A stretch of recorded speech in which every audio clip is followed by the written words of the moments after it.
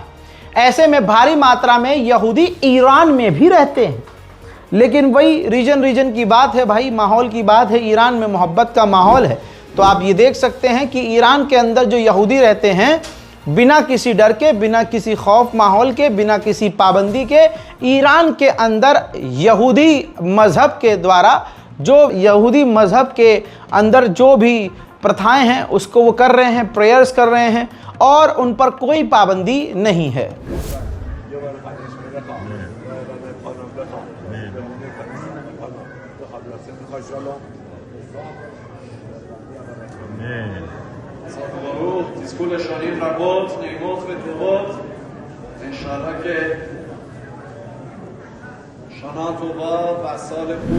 यहूदियों का असल में ये कहा जा रहा है कि ये नया साल है, इस साल से इनकी, मतलब कल से इनकी शुरुआत हुई है नए साल की।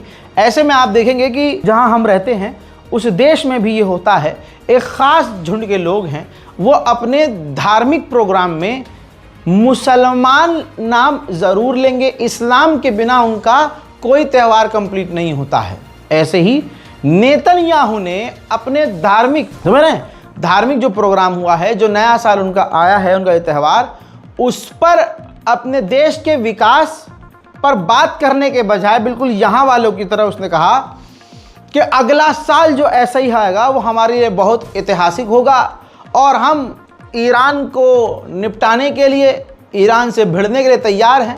हम पूरी ताकत से, हमारे पास बहुत ताकत है और अपनी पूरी ताकत से तैयार हैं।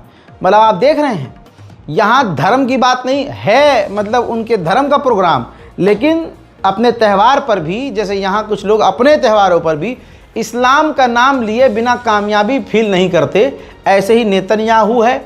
दिन हो या रात, सुबह हो या शाम, धार्मिक प्रोग्राम हो या कोई और प्रोग्राम, ईरान का नाम लिए बिना ऐसे कामयाबी फील नहीं होती है।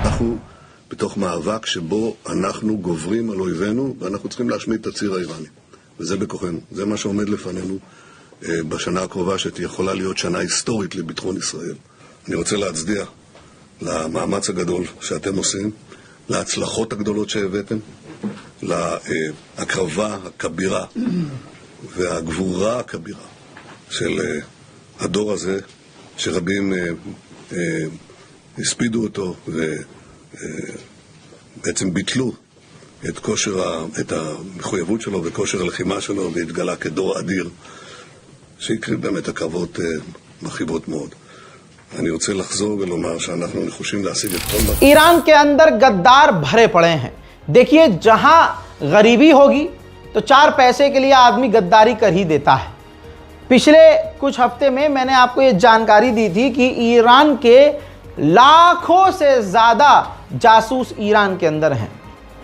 इजराइल के जासूस पूरी दुनिया में सबसे ज़्यादा ईरान में हैं, और वो यहूदी नहीं हैं। ईरान के लोगों को ही ख़रीद कर वो जासूसी करवाता है। और जैसे 20 ईरानी हैं, 20 ईरानियों का एक हेड यहूदी नागरिक को बनाया, और वो यहूदी नागरिक एक्चुअल में जो मुसाद का है और वो महिला है, वो ईरान में घुस गई। अब वो अपने अंडर 20 ईरानियों से जासूसी करवा रही है। ऐसा पूरा सिस्टम बनाया हुआ है। अब सोचिए कि ईरान के अंदर मुसाद की कितनी पकड़ है, बल्कि पूरे मिडिल ईस्ट में मुसाद की कितनी पकड़ है। आप समझिए, ईरान के ऊपर बयान देते हुए मुसाद के हेड ने क्या कहा, लफ्ज़ों पर ध्यान दीजिए कि हमें ये तक पता है कि आज तुमने सुबह नाश्ते में क्या खाया है। अल्लाह अकबर। ये मुसाद का चीफ जो कह रहा है, ये हवा में नहीं कह रहा होगा। सुप्रीम लीडर, ईरान के कमांडर्स, ईरान के राष्ट्रपति, प्रधानमंत्री, उन तक की जानकारी है कि इन्होंने नाश्ते में क्या खाया है। तो सोचिए ईरान में गद्दारी कहाँ तक है, ईरान में मुसाद कहाँ तक घुसा हुआ है। वहीं आपको ये भी याद है, भूले नहीं होंगे, हसन नसरुल्लाह को, लेबनान के हिजबुल्लाह के लीडर को मारने वाला कौन। यहाँ तक कि मैंने कल बताया था कि अगला हमला जब हो तो बिल्कुल निशाने पर हो, इसलिए हमले से कुछ मिनट पहले मुसाद के जासूस हसन नसरुल्लाह जिस तहखाने में थे, बंकर में थे, वहाँ मुसाद पहुँचा था। वहाँ उसने ट्रैकर लगाया था, फिर वो वहाँ से बाहर निकले थे। तो कहाँ तक मुसाद की, आपको लग रहा है भारत में मुसाद नहीं है? कितने भोले हैं आप। ईरान के राष्ट्रपति भी न्यूयॉर्क पहुंचने वाले हैं यूएन की मीटिंग में, लेकिन जाने से ठीक पहले उन्होंने ईरान के supreme leader Ayatollah Syed Ali खामनाई से मुलाकात की है।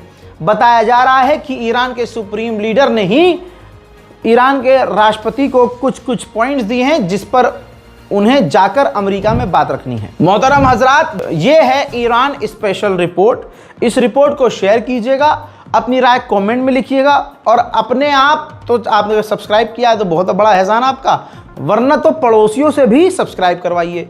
जहां आप जाते हैं, उठते हैं, बैठते हैं, उनसे बताइए कि एक चैनल रज़ाग्राफी अनस्क्रिप्टेड है जो बहुत ही डिटेल में जानकारी, खासकर वो जानकारी जो ईरान, लेबनान, फ़िलिस्तीन, इज़राइल, पूरे मिडिल ईस्ट की देता है और बहुत डिटेल में। जब आप इस तरह से किसी को समझाएंगे, सच बताएंगे, तो वो हमारे चैनल को सब्सक्राइब ज़रूर करेंगे। नौजवानों से अपील ये है कि हमारे बुज़ुर्ग जो लोग हैं, अक्सर बुज़ुर्ग मेरे फ़ैन हैं अल्हम्दुलिल्लाह, छपरी मेरे फ़ैन नहीं होते, तो उनको फ़ोन इतना चलाना नहीं आता है, तो अपने वालिदैन के फ़ोन में, अपने जो घर के ख़ानदान के जो बड़े लोग हैं, बुजुर्गवार हैं, उनके फ़ोन में सब्सक्राइब कीजिए, स्मार्ट टीवी पे जाके सब्सक्राइब कर दीजिए ताकि वो जो हैं हमारे वीडियोस को आराम से देख सकें। फ़िलहाल के लिए इस रिपोर्ट में इतना ही। जय हिंद।